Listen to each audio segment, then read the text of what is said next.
Reflexiones matinales Llave de David les da la bienvenida. El tema de hoy se titula Sansón y Dalila, el secreto. El texto a meditar lo encontramos en Jueces 16:6, que dice: Y Dalila dijo a Sansón: Yo te ruego que me declares en qué consiste tu gran fuerza. Los israelitas hicieron juez a Sansón y gobernó a Israel durante 20 años. Pero Sansón continuó buscando los placeres sensuales que le traían hacia la ruina. Después de esto, aconteció que se enamoró de una mujer en el valle de Sorek, a poca distancia de donde había nacido él. Ella se llamaba Dalila. Los filisteos observaban cuidadosamente los movimientos de su enemigo, y cuando él se envileció por esta nueva unión, decidieron obtener su ruina por medio de Dalila. Una embajada compuesta por uno de los hombres principales de cada provincia filistea fue enviada al valle de Sorek. No se atrevían a prenderle mientras estaba en posesión de su gran fuerza, pero tenían el propósito de averiguar, si fuera posible, el secreto de su poder. Por consiguiente, sobornaron a Dalila para que lo descubriera y se lo revelara a ellos.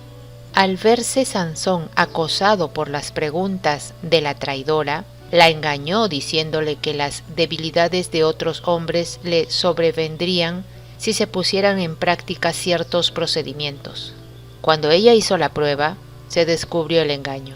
Entonces le acusó de haberle mentido y le dijo: ¿Cómo dices, yo te amo, pues que tu corazón no está conmigo? 3 veces tuvo Sansón la más clara manifestación de que los filisteos se habían aliado con su hechicera para destruirle.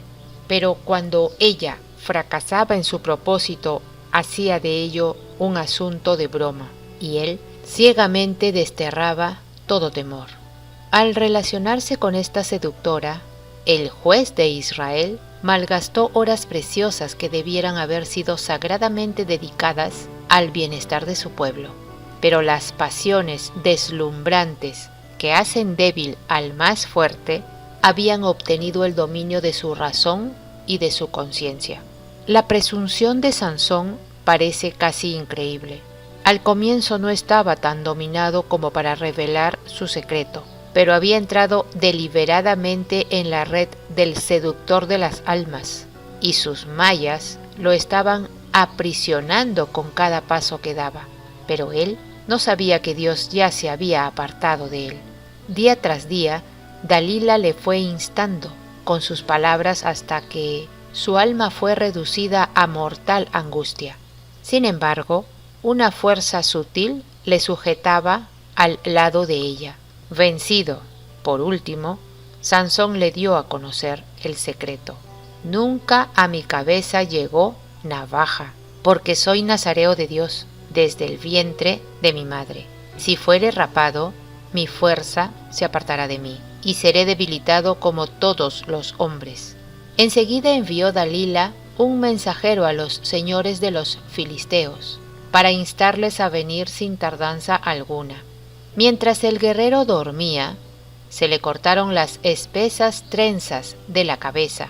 Luego, como lo había hecho 3 veces antes, ella gritó: «Sansón, los filisteos sobre ti».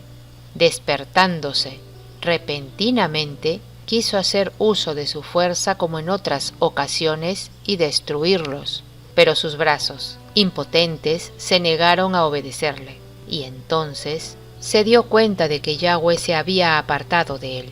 Cuando se lo hubo rapado, Dalila empezó a molestarle y a causarle dolor para probar su fuerza, pues los filisteos no se atrevían a aproximársele hasta que estuvieran plenamente convencidos de que su fuerza había desaparecido.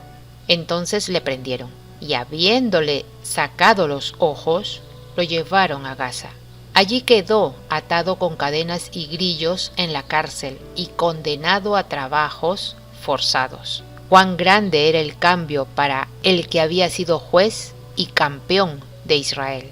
Al verse ahora débil, ciego, encarcelado, rebajado a los menesteres más viles, poco a poco había violado las condiciones de su sagrada vocación.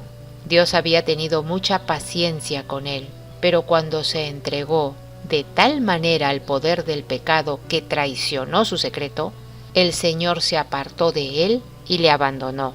No había virtud alguna en sus cabellos largos, sino que eran una señal de su lealtad a Dios. Y cuando sacrificó ese símbolo para satisfacer su pasión, perdió también las bendiciones que representaba. Si la cabeza de Sansón hubiese sido rapada sin culpa de su parte, su fuerza hubiera permanecido, porque no había virtud alguna en sus cabellos largos, sino que eran una señal de su lealtad a Dios. Y cuando sacrificó ese símbolo para satisfacer su pasión, perdió también para siempre las bendiciones que representaba. Apreciados oyentes, que Yahweh nos bendiga. Hasta mañana.